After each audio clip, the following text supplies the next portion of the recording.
Bonjour, on est venu vous donner quelques nouvelles de notre aventure, nos préparatifs de notre aventure de ce jeune rando sur le chemin de Stevenson. Et donc on est là toutes les deux, je suis en présence d'Emmanuel qui va aussi pouvoir nous éclairer sur ce versant alimentaire. Puisqu'on a pu voir en effet que certains s'inquiètent aussi de cette démarche de jeunes. Voilà, donc on voulait partager aussi notre préparation par rapport à ça. Et donc là, on est à quelques jours du départ et bien sûr, on est dans les starting blocks aussi pour cette descente alimentaire. Et je vais plutôt laisser la parole à Emmanuel pour partager ça.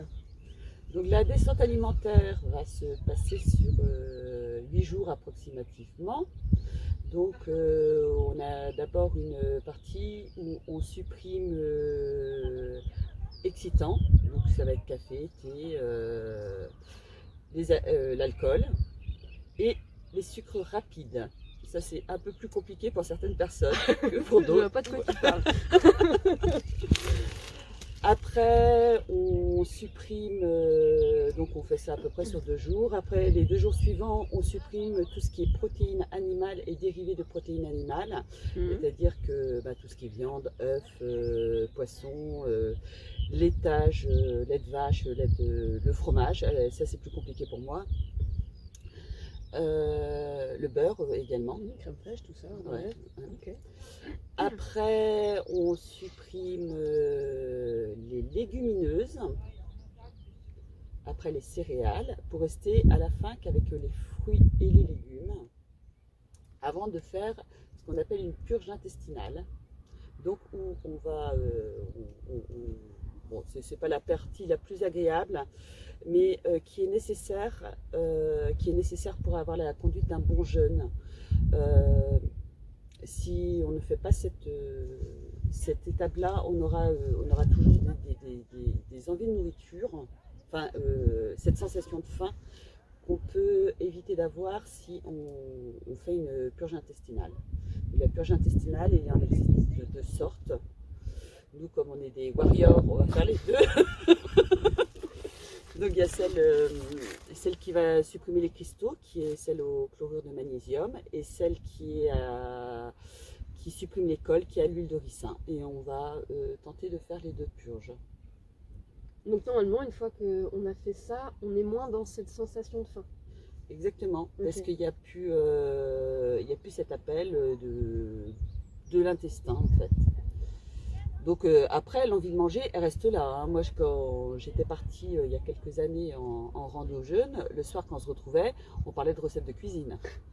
Ou les gens qui sont dans le jeûne, des fois, passent beaucoup de temps, s'ils ne sont pas en pleine nature, c'est pour ça que c'est assez intéressant de le faire à l'extérieur, parce que chez soi, on a tendance à passer notre temps sur Internet, sur Marmiton ou autre. Donc voilà, c'est plus une envie et une habitude aussi, parce qu'on a l'habitude de manger tout le temps. Des horaires, un rythme. Ouais.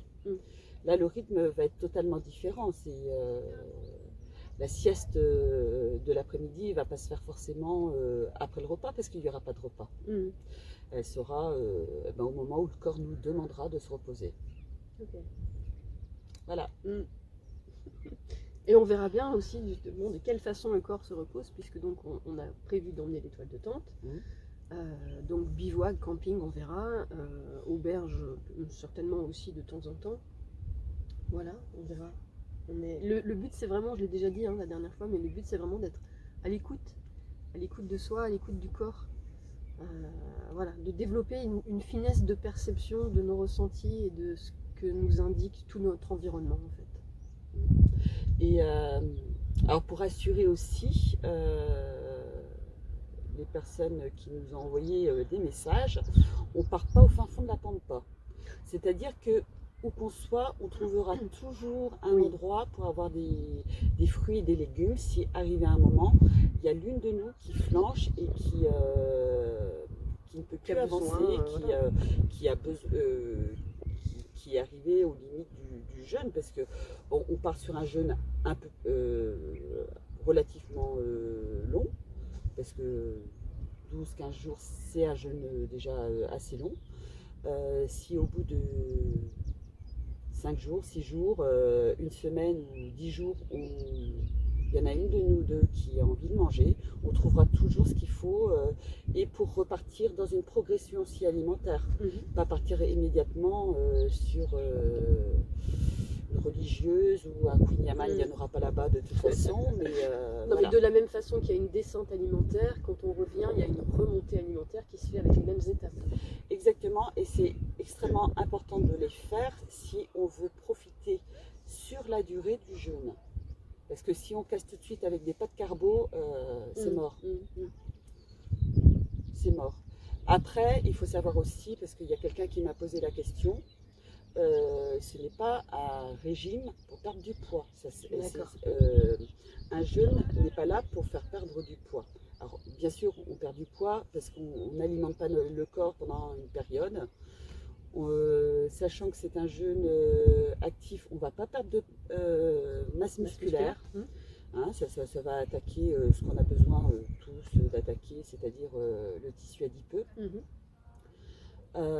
Par contre, c'est pas là pour faire perdre du poids, parce que le poids qu'on va perdre, s'il y a quelques kilos qui peuvent rester, quand on a du surpoids, il y a des kilos qui peuvent disparaître définitivement, mais c'est pas dans le but de perdre du poids, c'est pas fait pour perdre du poids.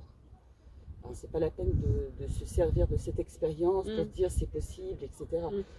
Si vous ne mangez pas pendant 8 jours, 10 jours, forcément vous allez perdre du poids, et ce poids-là, vous le reprendrez avec le retour de l'alimentation. Après, on sait aussi, alors Emmanuelle, elle a des connaissances par rapport à ça, et puis on s'est aussi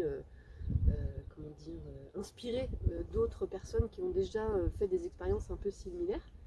Donc en l'occurrence, voilà, on s'est inspiré aussi du travail de Florian Daumet, de son livre, voilà, de ses expériences de jeûne et trek. Voilà.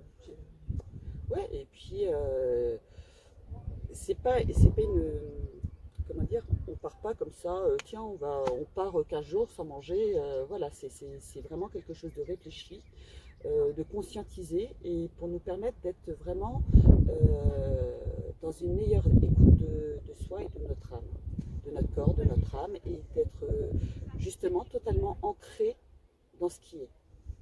Et puis d'être aussi, peut-être, en tout cas moi je le vois comme ça, encore davantage dans cette résonance d'un esprit sain dans un corps sain. À un moment donné, c'est faire ce grand nettoyage intérieur, mais dans une dynamique d'être encore mieux avec son corps derrière. Ah, tout à fait. Et moi j'ai pu le voir déjà sur Compostelle aussi en marchant, donc 2000 km en partant de la Bretagne, c'est de reconnecter le corps à travers la marche. Et là c'est à nouveau pour moi cette démarche de reconnecter le corps, mais de prendre soin de son corps dans un alignement en fait entre le corps, l'âme, l'esprit, mais dans une globalité, quoi, un bien-être global et holistique. Ah, tout à fait. Parce que finalement, et ça je le vois aussi bien en consultation ou dans ma propre expérience, beaucoup de personnes, quand il y a des périodes de vie où il y a un certain mal-être, la première personne dans le phénomène de l'auto-sabotage, en fait, la première chose qui va trinquer, c'est le corps. Ou bien parce qu'il y a des personnes qui vont au contraire arrêter de s'alimenter, ou se ruer sur des glaces, du chocolat ou du fromage, ou ils vont c'est le corps qui va trinquer le premier quand on n'est pas bien aligné en fait avec qui on est. Et donc cette démarche-là permet en fait de reprendre totalement conscience aussi de notre enveloppe corporelle, en fait notre véhicule terrestre, et s'ancrer complètement dans qui on est vraiment. Alors on est venu aujourd'hui sur une plage parce qu'on avait choisi aussi donc de ramasser un caillou à l'image de ce qui se fait aussi sur Compostelle quand on arrive à la Croix de Fer, voilà, de partir avec son petit caillou pour laisser. Alors nous on va faire le chemin donc de Alès jusqu'au Puy-en-Velay, donc on laissera notre petit caillou au Puy-en-Velay à notre arrivée, symbole de tout ce dont on s'est délesté, de tout ce dont on ne veut plus. Voilà, je sais plus où je l'ai posé mon petit caillou. J'ai perdu. Moi j'ai le mien. Ah bah moi aussi, il est là. Voilà. Tac. Et puis alors, chose rigolote, quand on était en train de se promener sur la plage, t'as fait une découverte, Emmanuel? J'ai trouvé la coquille du pèlerin. Voilà. Donc qui nous montre qu'on est sur le bon chemin. Formidable. Merci beaucoup Emmanuel pour ces partages et tes connaissances. Merci Morgane. Je vous souhaite une très belle journée, où que vous soyez, tout plein de bonheur et je vous dis à tout bientôt. Ciao ciao.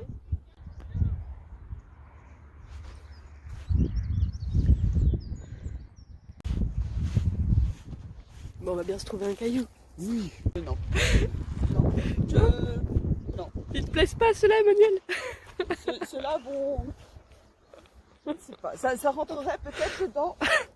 Mais après, je reste ancrée. Juste ancrée. Oh, la jolie trouvaille! Ouais. Alors, il y en a un qui t'inspire? Je pense, peut-être. Je pense aussi. Hein.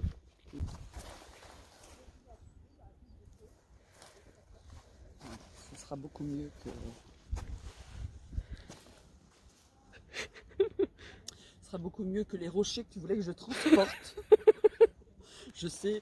Parce qu'en fait, finalement, c'est de la symbolique, c'est pas forcément le poids. Bien sûr. Hein, on est d'accord. Donc je pense que le final sera très bien pour moi.